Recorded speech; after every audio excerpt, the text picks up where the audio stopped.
Halo trader dan investorship. Ada beberapa pertanyaan di kolom komentar yang bertanya tentang mengapa window dressing 2022 tidak terjadi di Bursa Efek Indonesia. Di samping itu, ada pertanyaan lain yang bertanya tentang bagaimana arah pergerakan IHSG di tahun 2023 dan sektor serta saham apa yang menarik diamati di tahun 2023. Kita akan kupas tuntas di video yang kali ini.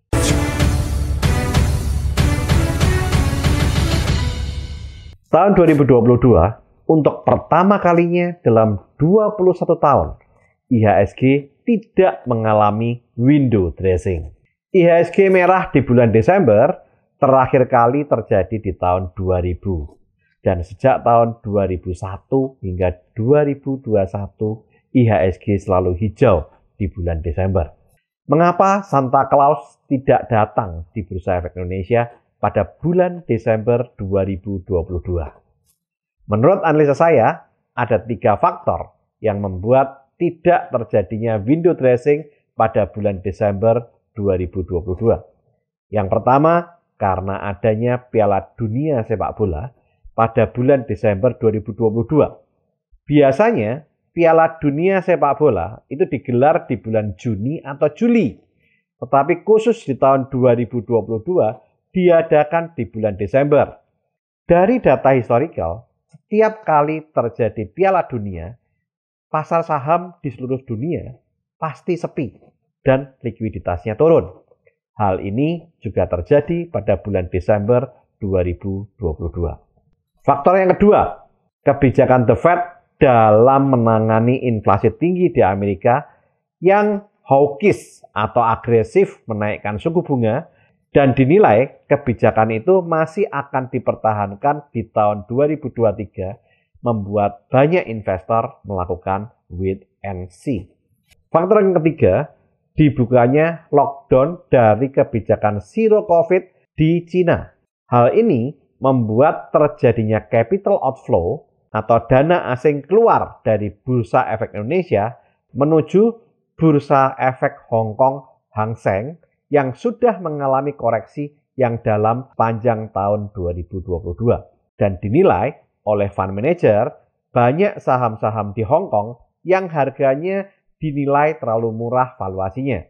Hal ini membuat Santa Claus berpindah tempat dari Bursa Efek Indonesia menuju ke Hang Seng Hong Kong yang mengalami window dressing pada bulan Desember 2022.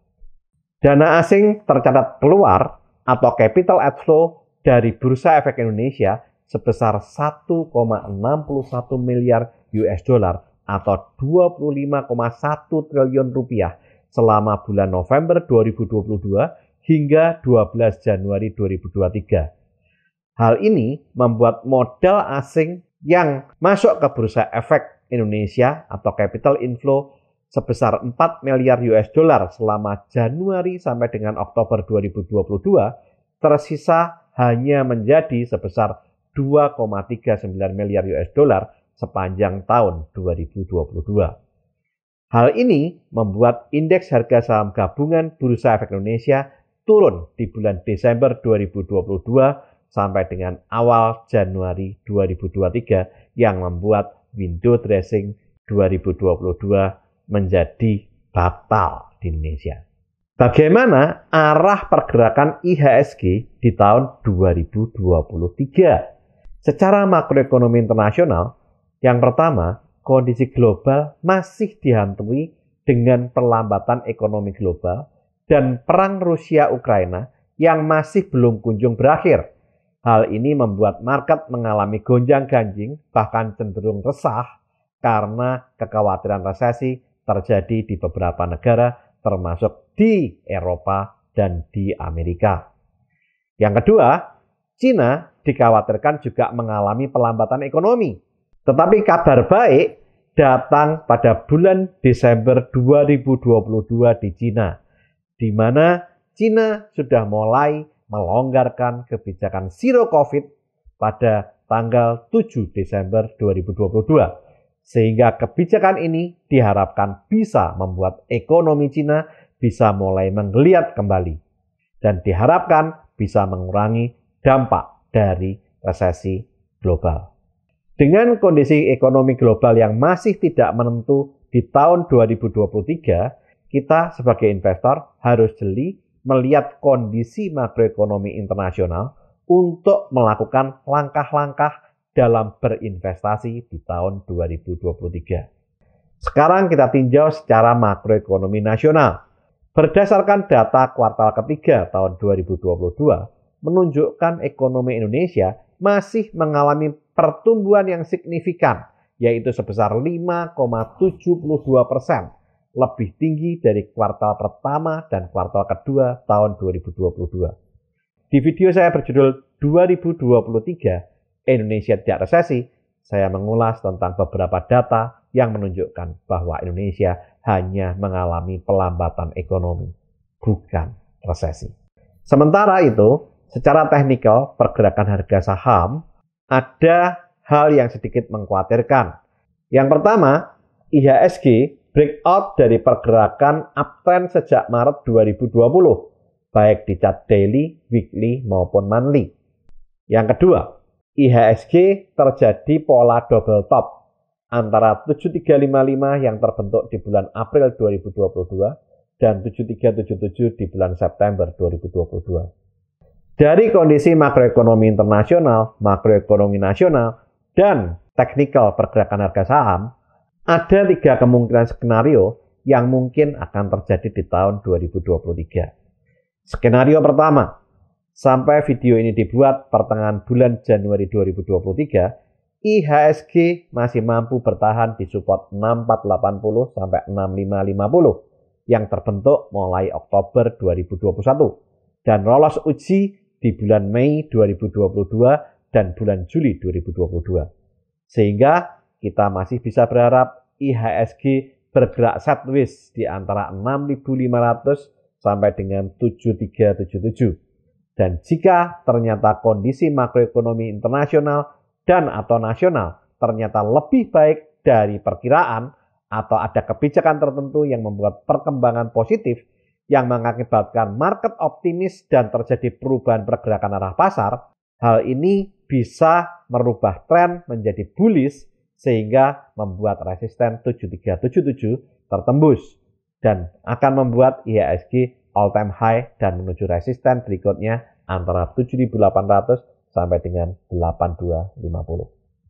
Skenario kedua, yaitu jika market khawatir berlebihan karena resesi global seperti tahun 2015, di mana saat itu dihembuskan isu yang sama, yaitu World Economic Slowdown atau pelambatan ekonomi dunia, yang membuat terjadi penurunan yang tajam di indeks saham dunia.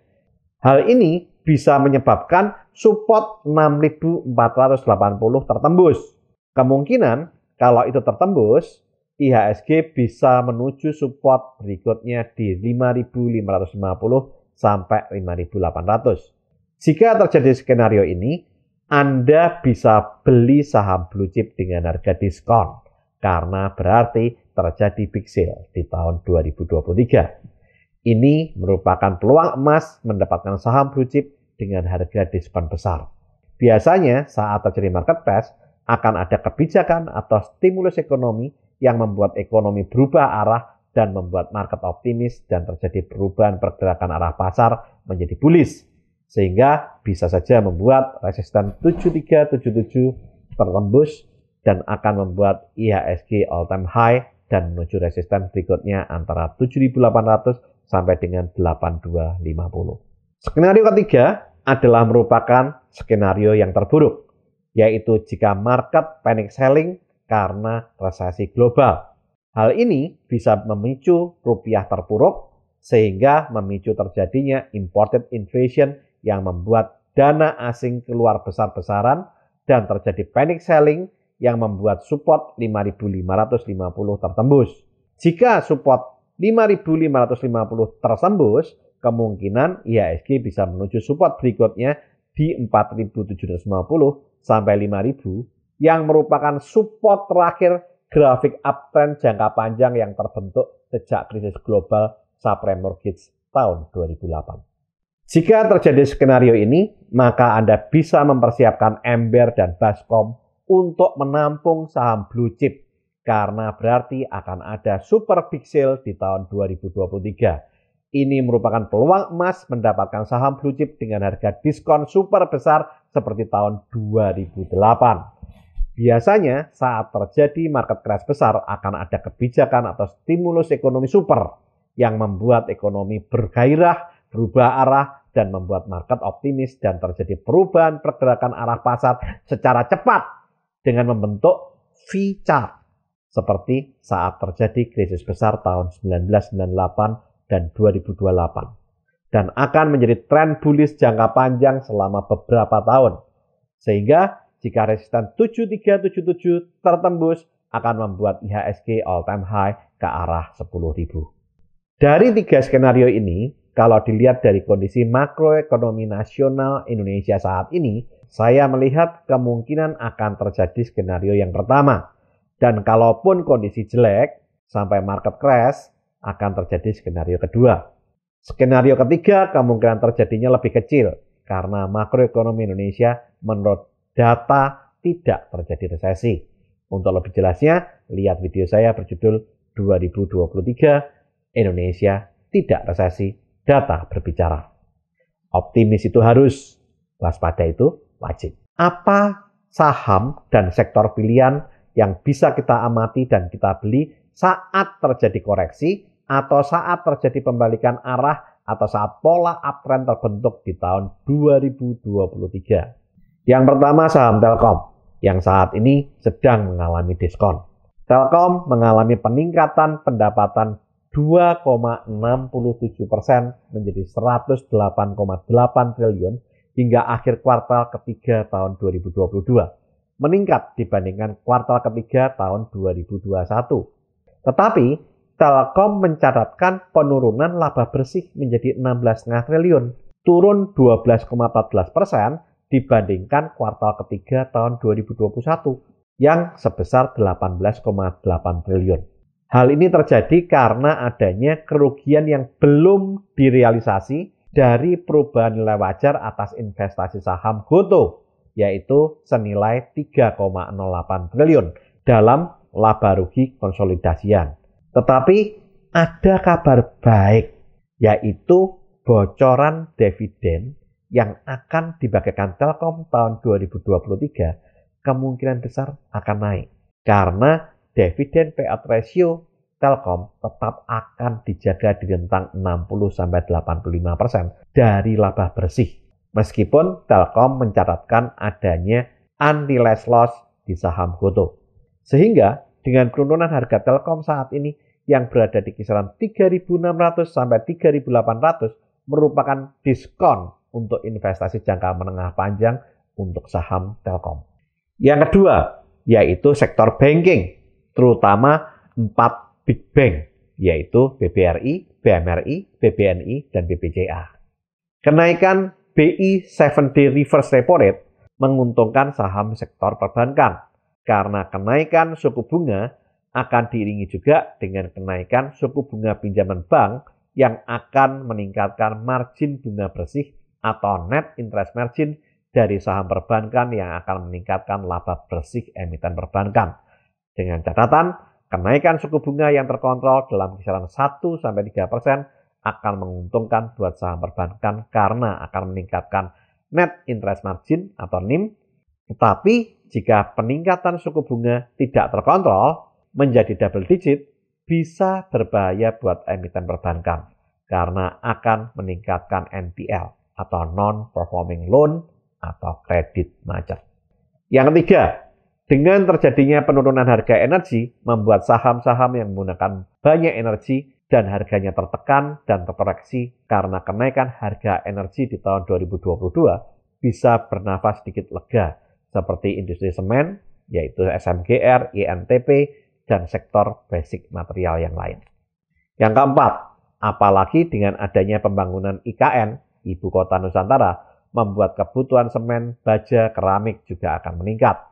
Di samping itu, juga sektor konstruksi yang mendapat banyak proyek Ibu Kota Negara dan saat ini harganya terkoreksi kembali ke harga saat pandemi COVID pada tahun 2020 seperti Adikarya, PT PP, dan Wika.